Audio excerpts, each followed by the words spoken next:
বন্ধুরা সন্ধ্যা দিয়ে তারপরে ভিডিওটা করতে বসেছি।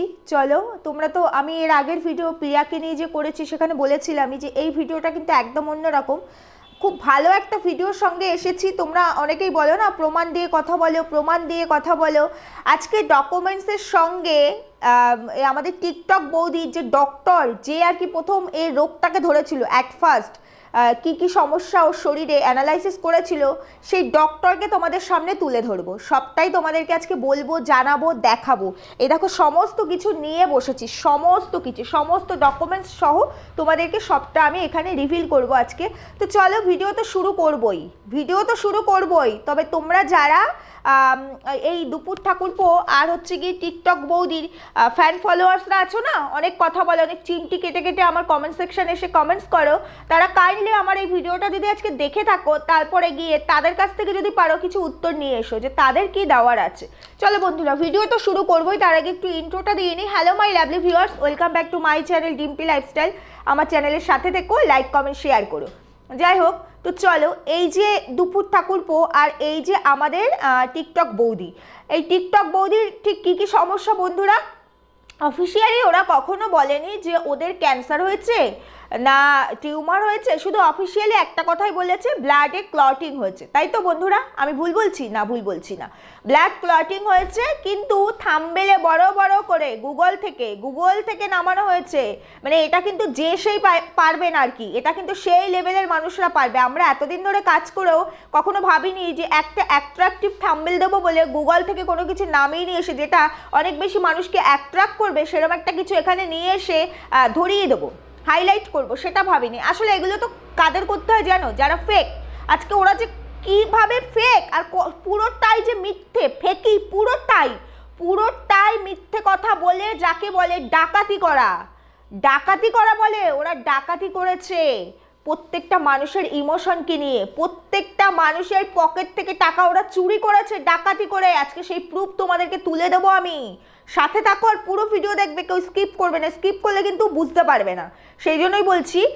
তো সেখানে এই যে আমাদের দুপুর ঠাকুরপো আর আমাদের এই যে টিকটক বৌদি, ফেমাস টিকটক বৌদি, যে কিনা 10 বছর ধরে অত্যাচারিত, 10 বছর ধরে অত্যাচারের জন্য আর কি আজকে তার মরণ বাঁচন একটা সমস্যা, এগুলো কিন্তু ওরাই দিয়েছিল টাইটেল থাম্বনেলে, আমি কিন্তু একটাও বানিয়ে বলছি না। মরণ বাঁচন সমস্যা কার দ্বারা অত্যাচারিত? টিকটক বৌদি, তার এক্স হাজবেন্ডের দ্বারা। সে দিনের পর দিন 10 বছর ধরে কিরকম অত্যাচার না, এমন ভায়োলেন্সি যে তাকে লোহার রড দিয়ে মাথায় 4 বার বাড়ি মেরেছে, একবার নয় 4 বার। একবার বাড়ি মেরেছে, আমি অসহায়, কিচ্ছু করার নেই, আমাকে সহ্য করে থাকতে হবে। 2 বার বাড়ি মেরেছে, তখনও আমি অসহায়। এমন তো নয় যে আমার কেউ নেই, আমার তো সবাই আছে, না আমি অসহায়। 3 বার বাড়ি মেরেছে, তাও আমি অসহায়। 4 বার বাড়ি মেরেছে, তাও আমি অসহায়। 10 বছর তার সঙ্গেই আমাকে থাকতে হবে, তাই না? অথচ 4 বার বাড়ি খাওয়ার পরও আমার কিন্তু একটুও মাথা ফাটেনি, মাথায় কোনো স্পটও হয়নি, কিচ্ছু হয়নি। চলো, সব ধরিয়ে দেবো আজকে, প্রমাণ সহ সব ধরিয়ে দেবো আজকে। যাই হোক, তার ফলে এই টিকটক বৌদি শুধু মাথায় নয়, এই টিকটক বৌদির যত আর কি ইন্টারনাল প্রবলেম সবই এই টিকটক বৌদির শ্বশুরবাড়ি থেকে অত্যাচারের ফলে হয়েছে। স্বামীর দ্বারা সিগারেটের ছ্যাঁকা, সেই সিগারেটের ছ্যাঁকা সহ্য করেছে 10 বছর। সম্ভব? আচ্ছা, আজকে আমার একটুখানি হাতটা পুড়ে থাকতো কোথাও, রোজ যদি আমার এরকম হাত পুড়তে থাকে, রোজ, মানে ওর কথা ওই 4 মাস দীঘায় বসে কন্টিনিউ 4 মাস, তো 4 মাস ধরে কেউ যদি আমার গায়ে ছ্যাঁকা দেয়, আমি বেঁচে থাকবো নাকি? সম্ভবই না, আমি তো সুইসাইডই করে ফেলবো। আমি যখন অসহায়, আমার যখন কিচ্ছু করার নেই, আমার আশেপাশে কেউ নেই, তখন তো আমার বাচ্চাও হয়নি, তাহলে আমি এটা সহ্য করার মতো নাকি? কে সহ্য করতে পারবে তোমরা বলো? না, আমাদের টিকটক বৌদি সব সহ্য করেছেন, ভীষণ পেশেন্স আমাদের এই টিকটক বৌদির, ভীষণ সব সহ্য করে সিঙ্গেল মাদার থেকে আজকে দেওরকে বিয়ে করেছে, পালিয়ে বিয়ে করে, তাও ইনলিগাল, মানে ডিভোর্স না দিয়ে বিয়ে করে। তারপরে টিকটক বৌদি অসুস্থ হয়েছে, সেই অসুস্থতাটা টিকটক বৌদি সহ্য করতে পারেনি, তাই তোমাদের কাছে এসে ভিক্ষা চেয়েছে, বুঝেছো?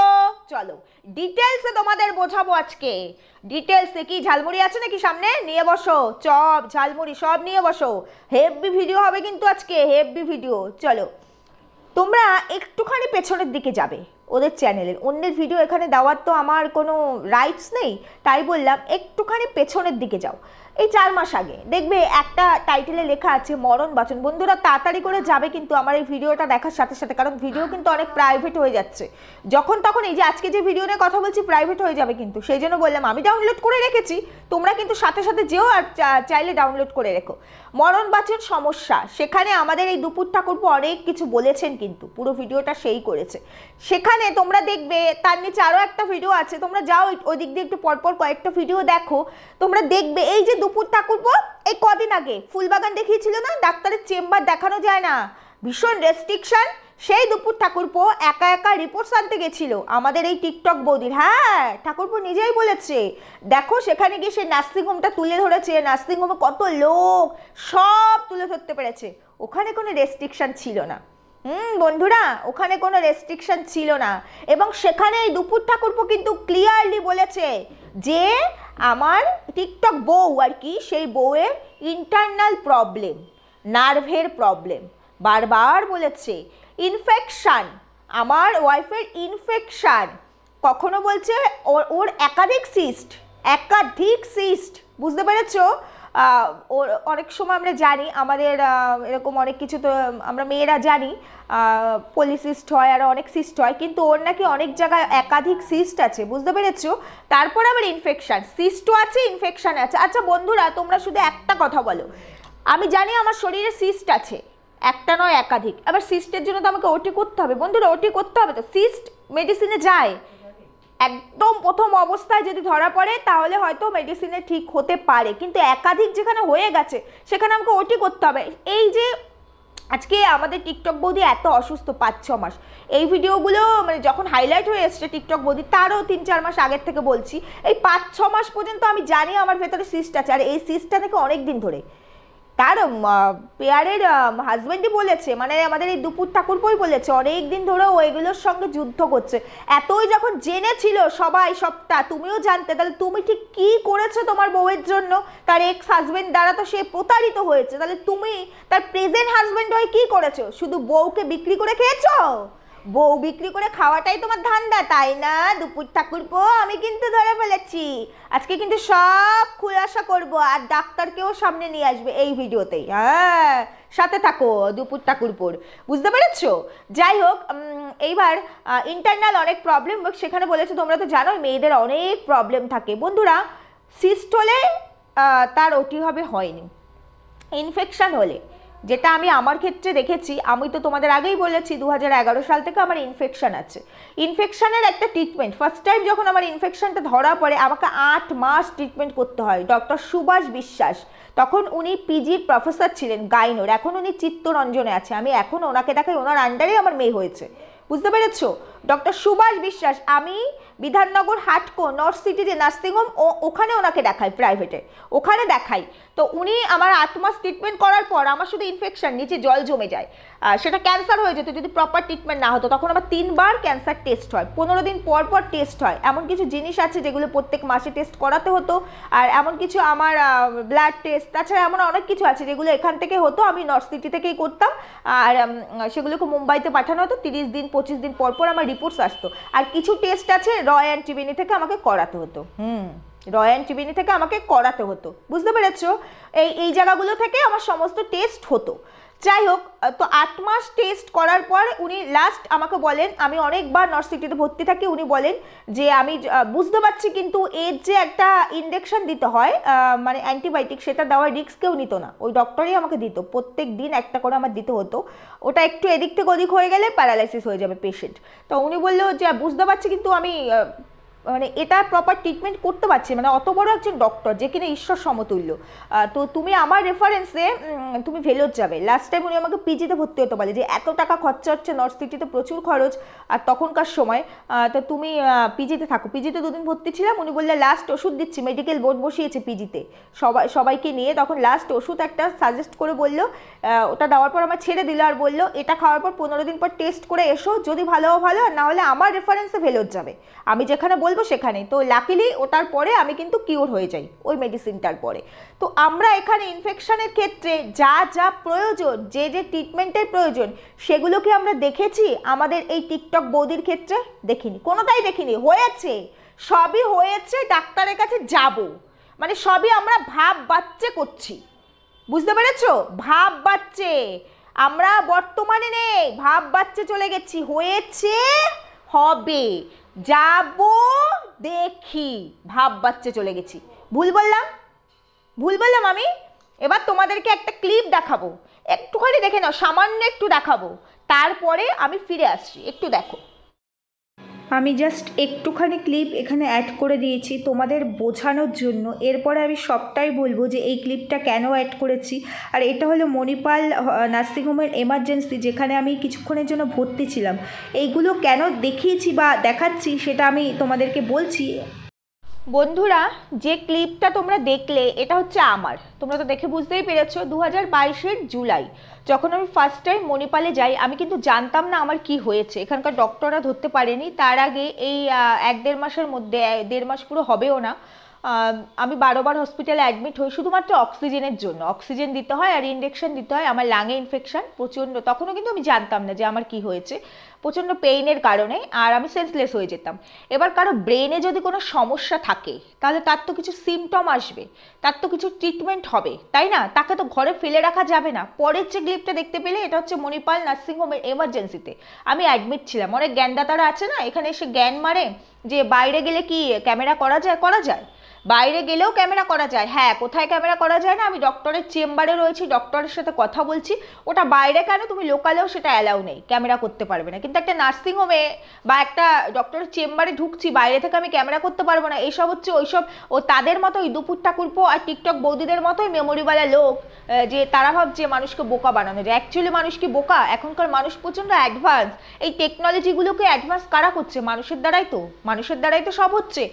জানো তো, প্রথম প্রথম ওদেরকে আমিও বিশ্বাস করেছি, বেশ কয়েক মাস এইগুলোকে দেখেছি, কিন্তু কোথায় অস্বাভাবিক লেগেছিল জানো? যখন বলেছিল ব্রেন টিউমার না ব্রেন ক্যান্সার, ওদের কথাতে এই দুটোর মধ্যে একটাই হবে, তাই না? তাহলে ব্রেন টিউমার বা ব্রেন ক্যান্সার না হোক, ব্রেন ক্লটিং হোক, কারো ব্রেনে কোনো সমস্যা থাকলে সে স্বাভাবিক নিয়মে থাকতে পারবে না ঘরে, তাকে হসপিটালে অ্যাডমিট হতে হবে, তার অনেক বাজে বাজে সিমটম আসবে, তাকে দেন ট্রিটমেন্টের মধ্যে রাখতে হবে। আজকে আমি অসুস্থ হলাম, তারপরে অনেকগুলো মাস পেরিয়ে যাওয়ার পর আমি বাইরে গেলাম ট্রিটমেন্ট করতে। বাইরে ট্রিটমেন্ট করতে গিয়ে আরও বেশি খটকা লেগেছিল ওই জায়গাটাতে, যে চেন্নাইতে ট্রিটমেন্ট করতে গিয়ে 5 দিনের মধ্যে নাকি একজন টিউমার বা ক্যান্সার পেশেন্ট সে নাকি সুস্থ হয়ে গেল, সে চলে আসলো। কি করে সম্ভব? এটা কোনোভাবেই সম্ভব নয়। আমার টিউমারও হয়নি, আমার ক্যান্সারও হয়নি, আমার পিটুইটারিতে প্লাকটানটা আমার হাই হয়ে গেছিলো, 100 ক্রস করে গেছিলো, যেখানে নর্মালি 4 থেকে 7 থাকে। তাতেই আমার এই অবস্থা। আমার চেহারা তো দেখতে পেয়েছো, একটা মানুষ অসুস্থ, তোমাদের সামান্য একটু জ্বর হোক না 3-4 দিন, দেখবে তোমাদের চেহারাটা দেখলে বোঝা যাবে। সেখানে তোমরা এই টিকটক বৌদিকে দেখে কতটা বুঝতে পেরেছিলে বা এখনো কতটা বুঝতে পারছো যে এই বৌদি এক্স্যাক্টলি কতটা অসুস্থ? তোমরা বলো। যার ব্রেনে এরকম একটা অবস্থা, আর ব্রেনে ক্লটিং, আমি তোমাদেরকে আগেই বলেছি ক্লটিং থাকলে ইমিডিয়েট ওটি করতে হয়। আমার বাড়িতে পেশেন্ট আছে, আমার নিজের দেওর, তার ব্রেনে লেগেছিল, আমাদের 1 মাসের মধ্যে ওটি করতে হয়েছে। সেই চেক আপ করতেই আমার দেওর কিন্তু মণিপালে গেছিলো, কালকে ফিরেছে। ওকে যেহেতু ব্রেনের ব্যাপার, ওকে এখন 2-3 বছর পর পর চেক আপে যেতে হয়। 2016-তে হয়েছে ওর ওটি। পাইপ দিয়ে ঢুকিয়ে ওখান থেকে সেই যে ব্লাডটা জমে গেছিলো, পয়জন হয়ে গেছিলো, সেই ব্লাডটাকে বার করে আনতে হয়েছে, বুঝতে পেরেছো? তো এইগুলো কাদেরকে বোঝাচ্ছে? এই জিনিসগুলোকে যখন এক জায়গায় করেছি না, তখন দেখলাম যে এর মধ্যে সবটাই অস্বাভাবিক, স্বাভাবিক বলে কিচ্ছু নেই, কিচ্ছু নেই। ও শুধু বোকা বানিয়েছে, মানুষকে বোকা বানিয়ে মানুষের থেকে লক্ষ লক্ষ টাকা চুরি করা বলে, এটাকে বলে ডাকাতি করা। আর এখন তো অনেক পজিটিভ ওয়েতে ওদের নিয়ে কথা বলা মানুষজনও, মানে ক্রিয়েটারও এখন ডাউট প্রকাশ করছে। তাদের যখন এরকম কোনো সমস্যা আসছে বা তারা যখন এরকম কোনো পেশেন্টের টাচ আপে থাকছে, তাদের কাছের কারো এরকম হচ্ছে, সবটা জানছে, জানার পরে তারা তখন এই নিয়ে মুখ খুলছে। তারা কিন্তু ডাউট না, তারা ডিরেক্টলি এখানে এসে বলছে যে মিথ্যে দিয়ে চুরি করে কেন মানুষকে বোকা বানিয়ে এত টাকা ইনকাম করছো, যে বলছো তোমাদের ক্যান্সার, দেখো আবার এটাই হয়ে না যায়। অনেক মানুষ ডানে বাইরে, অনেক মাসি পিসিরা বলেছে আমি নাকি ক্যান্সার পেশেন্ট, ক্যান্সার থেকে সুস্থ হয়ে এসেছি। আমি কোনোদিনও বলিনি আমি ক্যান্সার পেশেন্ট। আমার পিটুইটারিতে প্রোলাক্টিন হাই হয়ে গেছে, এবং প্রোলাক্টিনটা হাই হয়ে গেলে তোমরা জানবে নিশ্চয়ই তার ব্রেন টিউমার হয়। কিন্তু এখানেও লাকিলি আমার ব্রেন টিউমার হয়নি, আমার সেই শেপটা চলে এসেছিল, সেই শেপটা চলে এসেছিল। ডক্টর বলেছিলেন, যাকে দেখিয়েছিলাম পিটুইটারি, মোহন ভাটগান্ডি, আমাকে রেফার করা হয়েছিল ওখান থেকেই। তো উনি বলেছিলেন যে আমি ভীষণ লাকি, ওরা তো সব ওখানকার যার এসব ডক্টর সব নন বেঙ্গলি, ম্যাক্সিমাম সব সাউথ ইন্ডিয়ান, তো সেখানে ওরা তো বাংলায় বলে না, হিন্দিতেই বলে। তো বলেছিলেন আমি খুব লাকি, ওরা খুব ভয় পেয়ে গেছিলো হয়তো আমার ব্রেন টিউমার হয়েছে, প্রোলাক্টিন এতটা হাই হয়ে গেছে। আমি কোনোদিনও জানতাম না, জানো তো, যে বুকে ইউএসজি হয়, আলট্রাসাউন্ড হয় যে বুকে, আমি জানতাম না। ওখানে গিয়ে আমার আলট্রাসাউন্ডও হয়, যেহেতু আমার লাঙে ইনফেকশন ছিল সেটা একটা রিজন। প্রোলাক্টিন হাই হয়ে গেলে তার আরও অনেকগুলো জিনিস সিমটম দেখা দেয়, যেগুলো আমি এখানে বলতে পারছি না, সেই কারণে আমাকে ইউএসজি করাতে হয়েছিল। আমার অনেক সমস্যা ধরা পড়েছিল, এই একটা প্রোলাক্টিনের জন্য আমার লাং মানে এফেক্টেড হয়, লাঙে ইনফেকশন আসে এই একটা প্রোলাক্টিনের জন্য। এটা লাংকে ধরবে, হার্টকে ধরবে, তারপরে কিডনিকে ধরবে। আমার কিন্তু লেফট সাইডের কিডনিটা 8 সেন্টিমিটার বড় হয়ে গেছিলো, এখন নর্মাল আছে, কারণ 2022-এ ওই সময় সবেমাত্র কোভিড চলছিল, তখনও কোভিড চলছিল, আর এখন 2024 শেষ হতে যায়। তো সেখানে দাঁড়িয়ে আমি এখন সুস্থ, আমার সুস্থ মানে বলতে পারো আমি 80%-এর ওপরে সুস্থ। আমার প্রচুর সমস্যা ঠিক হয়ে গেছে, আমি 3 বার যাই ওখানে। লাস্ট টাইম চেক আপে আমি যেতে পারিনি, আমার লাংটা পুরোপুরি রিকভারি করাতে পারিনি, মানে ভালো আছি, ওষুধ নিচ্ছি, ডক্টরের সাথে কথা হচ্ছে, কিন্তু চেক আপে যেতে বলেছিল। যাদের প্রয়োজন হয় না, আমাদের কলকাতাতেও মণিপালের একটা ব্রাঞ্চ আছে, তাদেরকে বলে দেয় যে এখানে দেখাতে। আমি ডক্টরকে স্পেশালি বলেছিলাম, বারবার ওখানে যেতে গেলে 4-5 লাখ টাকার নিচে কোনো গল্প নেই, সেটা সম্ভব হয় না আমাদের মতো সাধারণ ফ্যামিলিতে। তো সেখানে আমি ডক্টরকে বলেছিলাম যে আমি ওখানে দেখাবো কলকাতাতে। ডক্টর বলেছিল আমার যা সমস্যা, তার যা টেস্ট এখানে পসিবল নয়, তার জন্য আমাকে ওখানে যেতেই হবে। লাস্ট টাইম আমার 5টা ডাক্তারের অ্যাপয়েন্টমেন্ট ছিল, কিন্তু আমি যেতে পারিনি। যদি সম্ভব হয়, যদি গুছাতে পারি, হয়তো মেবি যাবো, চেক আপে যেতে হবে, কারণ আমি তো জানি না যে এইবার চেক আপে গেলে আমার শেষ হয়ে যাবে কিনা, হয়তো আমাকে আবারও যেতে বলবে। আর এখন চেক আপগুলো আমাকে দিচ্ছে 1 বছর পর পর, আগে 6 মাস পর পর আমার চেক আপ ছিল। তো সেখানে তোমাদের শুধু এইটুকুই বোঝালাম, একজন যার ব্রেনে এরকম, ব্রেনে সামান্য কিছু হলে সেই মানুষটা কিন্তু চুপচাপ থাকতে পারে না। আমার ব্রেনে প্রোলাক্টিন হাই হয়ে যায়, তাতে আমার এতগুলো সমস্যা, আমার প্রত্যেকটা অর্গানকে ধরে ফেলে, তাতে আমার চেহারার এই অবস্থা। আমি জানো তো, যখন এখানে ট্রিটমেন্ট হচ্ছিল, ডক্টররা ধরতে পারছিল না, ব্রেনটা এমন জিনিস না, ওই প্রোলাক্টিনটা হাই হওয়া যাওয়ার জন্য নার্ভের সমস্যা। তো আমাদের মেয়েদের এমনিতে একটা বাচ্চা হয়ে যাওয়ার পর অনেক সমস্যা হয়, নার্ভের সমস্যা চলে আসে। তো সেখানে নার্ভের সমস্যা তো ছিল, আমার ঠোঁট কাঁপতো, যখন আমি সেন্সলেস হয়ে যেতাম প্রচুর পরিমাণে আমার ঠোঁট কাঁপতো, আর ভীষণ আমার গা হাত পা কাঁপতো, আমি ব্যালেন্স পেতাম না, আমার লোয়ার পোর্শনে কোনো ব্যালেন্স থাকতো না। তখন আমার হাজব্যান্ড অনেক দিন অফিস ছুটি নিয়ে, আমি যখন ওরকম মানে বারবার হসপিটালে অ্যাডমিট করতে হচ্ছে, বাড়িতে ছিল। তারপরে নার্সিংহোম থেকে আসার পরে প্রথমবার আমার হাজব্যান্ড 2 মাস ছুটি নিয়ে বাড়িতে ছিল আমাকে দেখার জন্য, দেখভাল করার জন্য। তখন আমার রান্নার লোক, কাজের লোক সবই রাখা হয়েছিল। ডক্টর বলে দিয়েছিল স্ট্রিক্টলি যে 6 মাস আমার পুরো প্রপার বেড রেস্ট, আমি কিচ্ছু করতে পারবো না। 6 মাস আমি কিচ্ছু করিনি। আমি নার্সিংহোমে যখন ফার্স্ট টাইম যাই, তার আগে যখন আমার এরকম কন্ডিশন কিছুতেই ঠিক হচ্ছে না, আমার বাড়ির লোক রীতিমতো কান্নাকাটি শুরু করে দিয়েছে। প্রত্যেকে ভেবেছিল হয়তো আর কিছু করার নেই, কারণ যা পরিস্থিতি কেউ ধরতেই পারছে না। আমাকে দেখে তো তোমরা বুঝতেই পারছো, আমার এই যে ঠোঁটটা দেখেছো, ওখানে ঠোঁটটা দেখছো, 10 বারের ওপরে আমার এই নিচের ঠোঁটে ওই টাইপটুকু, ওই 1 মাসের মধ্যে জট্ঠসা হয়েছিল। কারণ এগুলো সিমটম, ভেতরে আমার রোগ আছে তার সিমটম, আমরা ধরতে পারছিলাম না। সেখান থেকে আমার এই জায়গাটা পুরো সাদা হয়ে গেছে, এখনো আছে, এখনো স্পটটা কিন্তু পুরো যায়নি। এটা কিন্তু ওই জট্ঠসার কারণে হয়েছিল, অনেক কিছু হয়েছে, অনেক সমস্যা। আর এই সমস্যাটার কি কারণ সেটা কিন্তু বাইরের কোনো ডাক্তাররা না, শুধু আমার রোগটা ধরা পড়লেও সাথে সাথে মেডিসিন দিলে এরকম না, কি কারণে রোগটা এসছে, ফিউচারে আসতে পারে কিনা, পেশেন্টের কি কি সমস্যা, সবটা কিন্তু ডাক্তাররা ভালো করে ভেরিফাই করে তবেই কিন্তু মেডিকেল বোর্ড বসিয়ে তারপরে মেডিসিনটা দেয়। তার আগে কিন্তু কোনো মেডিসিন নয়। 12 দিন আমি ছিলাম, 11 দিন পর্যন্ত আমার এগুলো চলেছে। 11 দিনের দিন মেডিকেল বোর্ড বসেছে, 12 দিনের দিন আমাকে মেডিসিন ওখান থেকে দেওয়া হয়েছে। সেদিন রাতে আমি ফ্লাইটের টিকিট কেটে তারপরের দিন আমরা বাড়িতে আসি।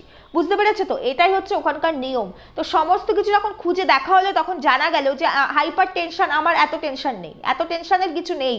টেনশন সবার মধ্যে থাকে, প্রত্যেকটা মানুষের আছে, কিন্তু আমার এত হাইপার টেনশন নেই। আমাকে সাইকিয়াট্রিকের কাছেও পাঠানো হয়েছিল, তিনিও আমার সাথে কথা বলেছেন। নার্ভের ডক্টর ছিলেন প্রমোদ কৃষ্ণ, যিনি নার্ভের ডক্টর ছিলেন। তো এমন কিছু কিছু টেস্ট হয়েছে না, রাত্রি 9টার সময় আমার টেস্ট হয়েছে, 12টা পর্যন্ত 3 ঘন্টা লেগেছে। শুধুমাত্র এটা দেখার জন্য যে প্রোলাক্টিনটা ব্রেনের কোথায় অ্যাটাক করেছে এবং তাতে নার্ভ কতটা আমার ডিসব্যালেন্স হয়ে গেছে, সেই কারণে মাথার মধ্যে তার পেঁচিয়ে ওগুলো আমি জীবনে কোনোদিন আমার এরকম এক্সপিরিয়েন্স ছিল না। কতবার এমআরআই হয়েছে তোমাদের মানে ধারণা নেই যে আমি ওখানে গেলে কতবার আমার এমআরআই হয়েছে, ফার্স্ট টাইম। পরের বার থেকে তো হয়েছে, অনেক কমে গেছে সেগুলো, কিন্তু ফার্স্ট টাইম। আর ওরকম এমন টেস্ট না কারেন্টের মধ্যে দিয়ে, মানে ওটা যখন ওরা ওপরে ওঠাচ্ছে তখন আমার কোন পোর্শনটা পড়ে যাচ্ছে, আমার রাইট সাইডটা পুরো প্যারালাইসিসের মতো পড়ে যাচ্ছে, আমি কোনো মুভ করতে পারছিলাম না, লেফট সাইডটা আমি মুভ করতে পারছি, এরকম নানান টেস্ট, তার অনেক ওয়ে থাকে। তাতে 5 দিনে কি করে সম্ভব হয়? আমার তো ক্যান্সারও হয়নি, টিউমার হয়নি, তাতেও আমার 5 দিনে সম্ভব হয়নি। আমিও কিন্তু নার্সিংহোমেই দেখিয়েছি। ওরা কি করে 5 দিনে হলো? আমার খটকাটা কোথায় লেগেছিল জানো? প্রথমে তো পজিটিভ ওয়েতেই ভিডিও করছিলাম, খটকাটা ওখানেই লেগেছিল যে একটা পেশেন্ট যার ক্যান্সার না টিউমার, যার ক্যান্সার না টিউমার ওরা বলছে, তাহলে সেই পেশেন্ট 5 দিনের মধ্যে ওখান থেকে ছেড়ে দিল? সম্ভবই নয়, কোনোভাবেই সম্ভব নয়। তখন যখন এগুলোকে নিয়ে মেলাতে বসেছিলাম তখন কিছুতে হিসাব মিলছিল না। তারপরে নেগেটিভ ওয়েতে ওদেরকে নিয়ে কথা বলা শুরু করেছি একটা একটা পয়েন্ট ধরে, আর তখনই দেখলাম আস্তে আস্তে অনেক রহস্য বেরিয়ে আসলো এখানে, অনেক রহস্য। এই যে যতগুলো কাগজপত্র দেখছো না, এগুলো সব হচ্ছে আমার। এই যে ফাইল দেখতে পাচ্ছ, এটা মণিপালের ফাইল। এই ফাইল আমার কাছে 3টে আছে, 3টে। এখানে 13টা ডাক্তারের প্রেসক্রিপশন, কারণ এখন আমার এখানে যদি নর্মালি আমার এখানে কোনো ডাক্তার দেখাতে যাই তাহলে পরে আমার এই প্রেসক্রিপশনগুলো দেখাতে হয় যে আমার এই সমস্যা আছে। এখানে 13টা ডাক্তারের প্রেসক্রিপশন আছে। তোমরা চাইলে এটা যেহেতু আমার ডকুমেন্টস আমি দিতেই পারি, আমি এখানে প্রুফ সহ এখানে দিয়ে দিতে পারবো যে এখানে আমার 13টা ডাক্তারের প্রেসক্রিপশন আছে, ডেট থেকে শুরু করে কি কি টেস্ট হয়েছে, কি কি ডাক্তারের কাছে রেফার করা হয়েছে, সমস্তটাই আছে। তারপরে এই যে একটা কথা বলেছে না যে চোখ থেকে ব্লাড বেরিয়েছে, মাথার ক্লটিং চোখ থেকে বেরিয়েছে, তোমাদেরকে বারবার বলছিলাম সেটা কোনোভাবেই সম্ভব নয়। মাথার ক্লটিং কোনোদিনও চোখ থেকে বেরোয় না। আমি এইচ মহাপাত্র ডক্টরের সাথে কথা বলেছি, তোমাদের বলেছিলাম ভয়েস দেওয়ার এখানে পারমিশন নেই, গাইডলাইন্সের এগেনস্টে পড়ে যায় বলে ভয়েস দিচ্ছি না, আমি ভয়েসটা এখানে রেকর্ডিংটা শোনাতে পারছি না। উনি বলেছিলেন যাদের হাই প্রেশার থাকে, যাদের হাই প্রেশার থাকে তাদের চোখ থেকে ব্লাড বেরোতে পারে, সেটাও রেয়ার কেসে। আর চোখ থেকে চোখ ফেটে যখন ব্লাড বেরোবে না, তখন চোখটা নষ্ট হয়ে যাওয়ার চান্স কিন্তু অনেক থাকে। এক্ষেত্রে কিন্তু আমাদের দুপুর ঠাকুরপো বলেছিল যখন চোখ থেকে ব্লাড বেরোয় যে হয়তো টিকটক বৌদির চোখটা নষ্ট হয়ে যাবে। হয়েছে বন্ধুরা, 7 দিনে তো লাগেনি, টিকটক বৌদি কিন্তু স্বাভাবিক ছন্দে দেখতে পেয়েছে।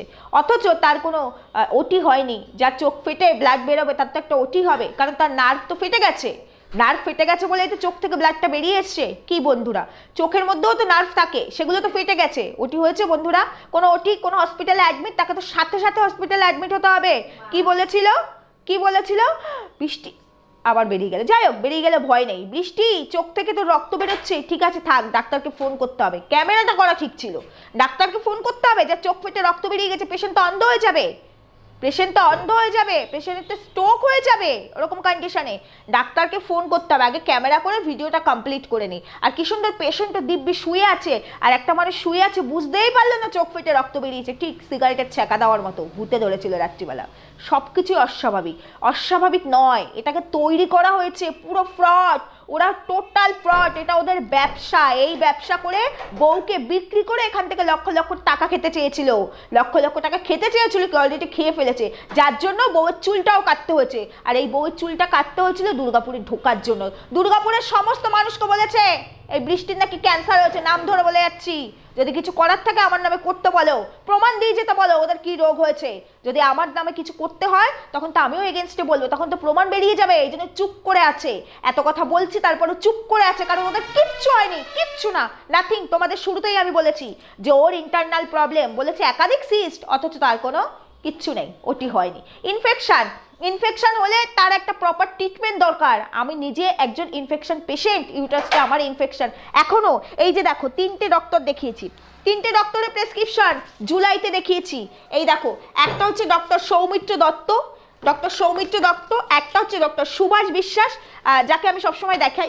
আমি সবার একটা করে ওপিনিয়ন নিয়েছি। আর একটা হচ্ছে ডক্টর সুব্রত মণ্ডল, বনগাঁয় গেছিলাম দেখাতে, জীবনে প্রথমবার ডাক্তার দেখাতে আমি বনগাঁ যাই, উনি একজন পিজির ডক্টর। 3 জনের কাছ থেকে আমি যখন একই জিনিস পাই যে এর কোনো পার্মানেন্ট সলিউশন নেই, সলিউশন হয় না, আর আমার বয়স এত অল্প বলে আমাকে এর সলিউশন পেতে গেলে আমাকে আমার ইউটেরাস বাদ দিতে হবে, আর কিচ্ছু কোনো অপশান নেই, এটা আমার ঠিক হবে না, কোনো অপশান নেই। বায়োপসিও হয় ক্যান্সারের জন্য, আমাকে এখন 6 মাস পর পর প্যাপ টেস্ট করাতে হয় যে এটা কোনো বাজে দিকে যাচ্ছে কিনা। বায়োপসিও হয় ক্যান্সার, কিন্তু ক্যান্সার কোনোবারই আমার আসেনি, এবং এখানে লেখা আছে এই ক্ষেত্রে এই যে ইউটারাসের এই প্রবলেমের জন্য ক্যান্সারটা এত সহজে আসে না, 10 বছর পরে গিয়ে এটা যদি থেকে যায় 10 বছর পরে গিয়ে হয়তো ক্যান্সার হতে পারে, সেটা খুব মারাত্মক। তোমরা জানো এন্ডোমেট্রিয়াল ক্যান্সার যেগুলো বলে, তোমরা নিশ্চয়ই এগুলো জানো, সমস্ত কিছুই জানো, আমি বহু কিছু জানি, অনেক রোগের সঙ্গে আমি ফাইট করেছি, তাই আমাকে এইভাবে না টুপি পরানো সম্ভব নয়, সম্ভবই নয়। তাই আমি জানি ইনফেকশন হলে তার কি কি ট্রিটমেন্ট হয়। আমাকে সবাই একই কথা বলেছে, এত অল্প বয়স আমার, এই অল্প বয়সে ইউটেরাস বাদ দেওয়া যাবে না, অন্তত 45 ওভার না হলে পরে, অন্তত 40 না হলে পরে তারা বাদ দেবে না। যদি খুব কমপ্লিকেটেড কেস থাকে সেক্ষেত্রে তখন সাথে সাথে বাদ দিতে হয়, এক্ষেত্রে এতটা কমপ্লিকেটেড নয়, ধরা পড়ছে প্রত্যেক বছরই আমার আসছে ইনফেকশন, ধরা পড়ছে, মেডিসিন নিচ্ছি, হয়তো 6 মাস থাকছে না, আবার আসছে, কিন্তু পার্মানেন্ট সলিউশন পেতে গেলে আমাকে বাদ দিতে হবে, সেটা এই মুহূর্তে ডক্টররা দিতে চাইছে না, তাই আমি ট্রিটমেন্টের ওপরেই আছি, এবং আমাকে যতদিন এটা বাদ দিতে না পারবো ওষুধের ওপরেই থাকতে হবে, এত এত ওষুধ আমার চলে। বুঝতে পেরেছো কাকে বোঝায় এইগুলো, কাকে বোঝায়? না ইনফেকশনের কোনো ট্রিটমেন্ট হয়েছে, না সিস্টের কোনো ওটি হয়েছে, আর ব্রেনে কিছুই হয়নি। চলে যাও না একটু কয়েক মাস আগের ভিডিওতে, যেই ভিডিও তোমাদেরকে ধরিয়ে দিলাম তার কয়েক মাস আগের ভিডিওতে চলে যাও, 5 তারিখের ভিডিও সম্ভবত, আমাকে আমার এক ভিউয়ার্স কালকে ফোন মানে কমেন্টস করে জানিয়েছে, সেখানে নাকি আমাদের এই দুপুর ঠাকুরপো নিজের মুখে বলেছে যে 2013 2014 13 না 2012 2013 সাল থেকেই নাকি আমাদের এই টিকটক বৌদির মাথায় ক্লটিং। 2012-13 সাল, 2013 সাল হলে এটা 2024, মানে 11 বছর ধরে ক্লটিং নিয়ে নাকি বেঁচে আছে। ভগবান, অমরত্ব পান করেছে, অমরত্ব পান করেছে আমাদের এই টিকটক বৌদি। বুঝতে পেরেছো? আজকে ডাক্তারকে সামনে নিয়ে আসবো তোমাদের সামনে, ডাক্তার কি বলছে তোমরা শুনবে, সব দেবো, দাঁড়াও। তো সেই তাহলে 2012-13, আজকে আমাদের টিকটক বৌদির 10 বছর বিয়ে হয়েছে 2024, তার মানে 2014তে বিয়ে হয়েছে, তাহলে 12-13 তো স্বামী ছিল না, তাহলে বললো কেন? স্বামী মেরেছে বলে টিকটক বৌদির মাথায় ক্লটিং হয়েছে। কি বন্ধুরা, ওইসব ভিডিওগুলো একটু দেখো, ওগুলো কিন্তু প্রাইভেট হয়ে যাবে, নিজেরাই নিজেদের জালে জড়িয়ে পড়েছে। এই যে তোমাদেরকে প্রথমে যে ভিডিওটার কথা বললাম মরণ বাঁচন, তার আগে আরও একটা ভিডিও যেখানে আমাদের এই দুপুর ঠাকুরপো নিজে গেছে নার্সিংহোমে রিপোর্টস আনতে, ডক্টরের সাথে কথা বলবে, সেখানে বসে ভিডিও করেছে, সেই ভিডিও ছেড়েছেও।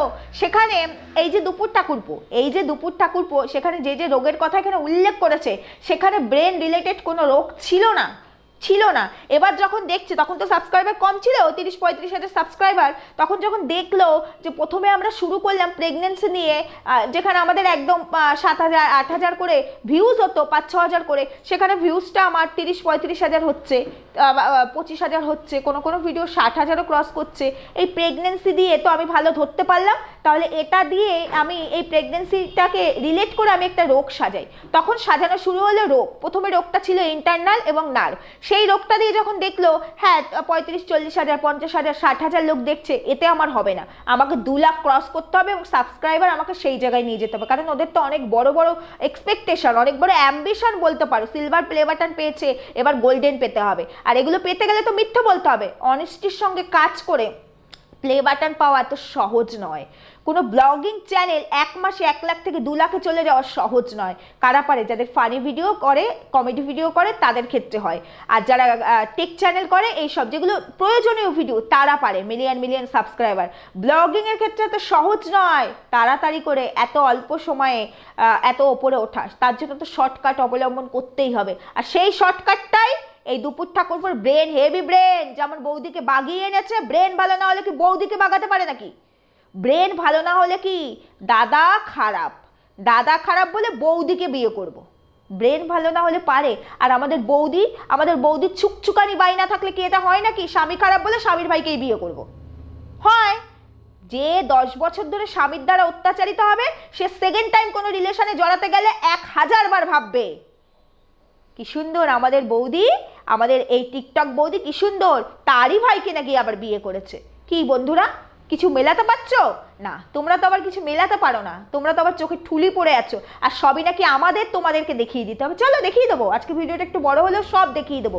যাই হোক, তখন থেকে এদের প্ল্যানটা শুরু হলো, তখন থেকে দুজনের মধ্যে একটা আন্ডারস্ট্যান্ডিং হলো, দুজনের মধ্যে একটা কনভারসেশন হলো যে এই যে রোগটা, যেখানে ইন্টারনাল বলা হচ্ছে আর সিস্ট আছে, এটা দিয়ে চলবে না, এটাকে ব্রেনে নিয়ে যেতে হবে, এবার একটা সেরকম রোগ দিতে হবে। তো ধামাকা রোগ দিতে হবে।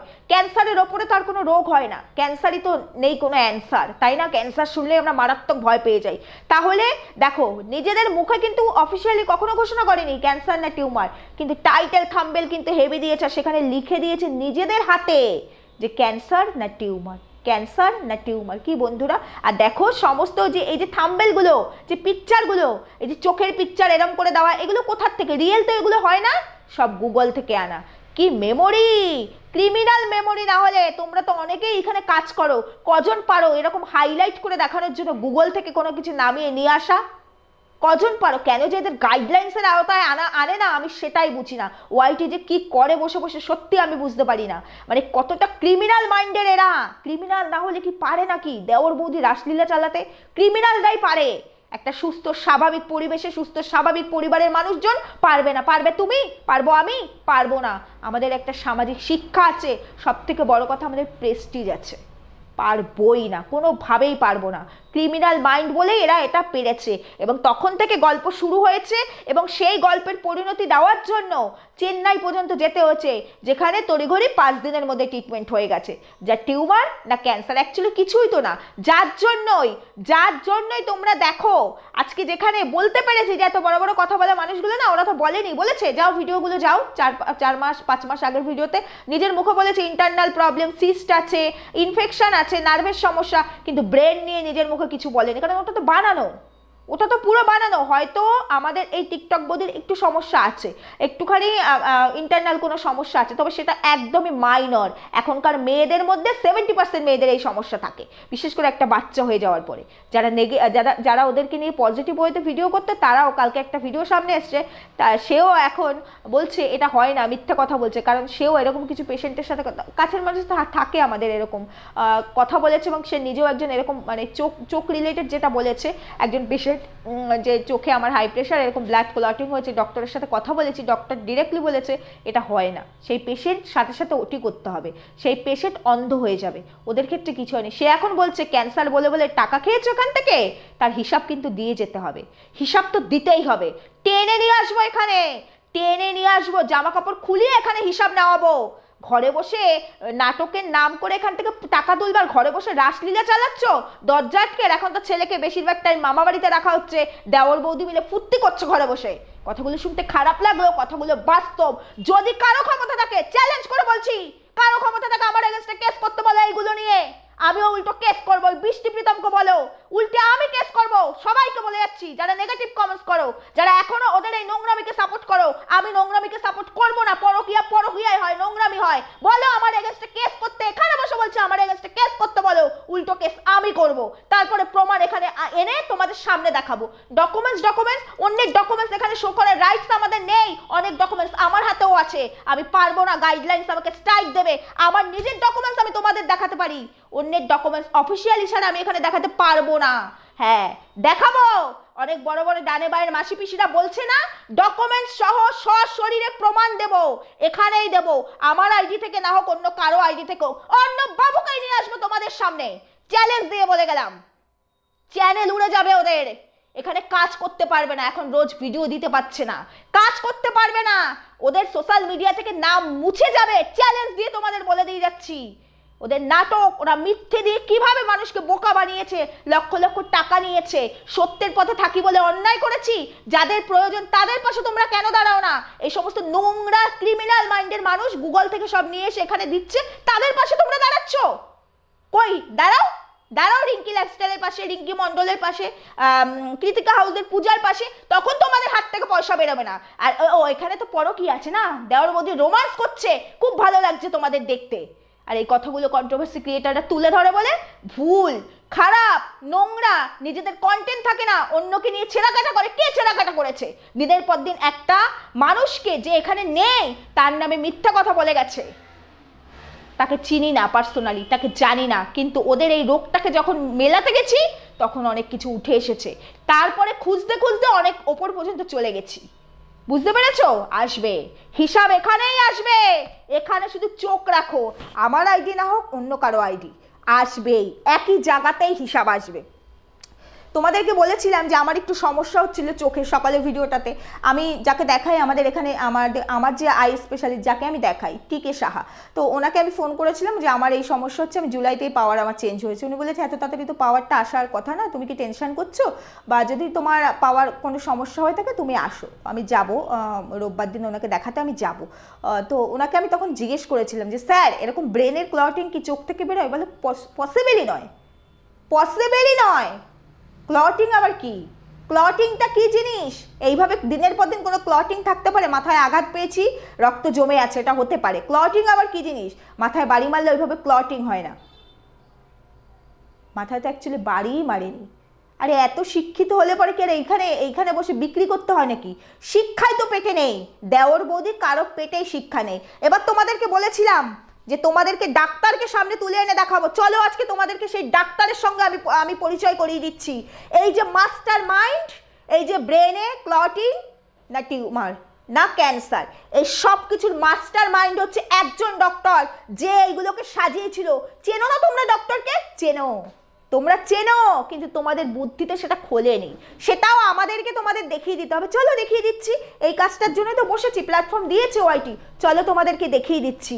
ডক্টর প্রীতম মণ্ডল, বৃষ্টির ডক্টর হলো ডক্টর প্রীতম মণ্ডল। এই প্রীতম মণ্ডল বৃষ্টিকে পেশেন্ট সাজিয়েছে, বৃষ্টিকে ক্যান্সার রোগী বানিয়েছে। দুর্গাপুরের প্রত্যেকটা মানুষকে বলেছে বৃষ্টি ক্যান্সার বাঁচবে না, খবর এসছে আমার কাছে। শিলিগুড়ির প্রত্যেকটা মানুষকে বলেছে বৃষ্টির ক্যান্সার বাঁচবে না। আজকে সেই সমস্ত মানুষগুলো আসছে আমাদের কমেন্ট সেকশনে, আসছে। আজকে শিলিগুড়িতে যেখানে অর্ক পড়াশোনা করতো সেই স্কুলের প্রত্যেকটা গার্জিয়ান জানে বৃষ্টি ক্যান্সার, বৃষ্টির ক্যান্সার হয়েছে, বৃষ্টি বাঁচবে না। তারা যখন বলতো আমাদের এই দুপুর ঠাকুরপোকে আমরা একটু যাবো, ওকে দেখতে খারাপ লাগে স্বাভাবিক, আমাদের যে একটা গ্রুপ থাকে বাচ্চাদের পড়াশোনা করা, সেখানে কেউ যদি অসুস্থ থাকে বা কারো কিছু হয় আমরা শুনলে আমাদের খারাপ লাগে না, যাবো। তখনই অফিসিয়ালি এখানে এসে ঘোষণা করলো আমার ঘর অগোছালো থাকে, এখন বৃষ্টি খুব অসুস্থ তো এখন কেউ এসো না। অনেক রহস্য বেরোচ্ছে। এই কালপিটদের টেনে জিপ টেনে ছিঁড়ে ফেলো, যদি তোমাদের ক্ষমতা থাকে টেনে ছিঁড়ে ফেলো, মাথা মুড়িয়ে দাও, সামনে নিয়ে আসো, ডকুমেন্টস এখানে শো করতেই হবে। কারণ এই নাটক আমি শুরু করিনি, নাটক অন্য কেউ শুরু করেনি, শুরু করেছে এই দুপুর ঠাকুরপো আর টিকটক বৌদি। তাহলে শুরু যখন করেছে শেষ তো করতেই হবে। সব দায়িত্ব কি আমাদের নাকি? যাও না ওদের থেকে একটা ডকুমেন্টস নিয়ে আসো না, দেখতে চাও না যে ওর অ্যাকচুয়ালি কি হয়েছে, কেন দেখাতে পারছে না? সবই তো এখন খুলাসা হয়ে গেছে, রিভিল হয়ে গেছে, কেন কোনো উত্তর দিতে পারছে না, ভিডিও দিতে পারছে না। যাই হোক বন্ধুরা, আশা করি আজকে যেটুকু বলেছি, যেটুকু দেখিয়েছি, যেটুকু শুনিয়েছি, এর থেকে বড় প্রমাণ আর কিছু হয় না। এরপরে বিচার তোমাদের। এখানেই রাখছি, সুস্থ থেকো, ভালো থেকো, টাটা।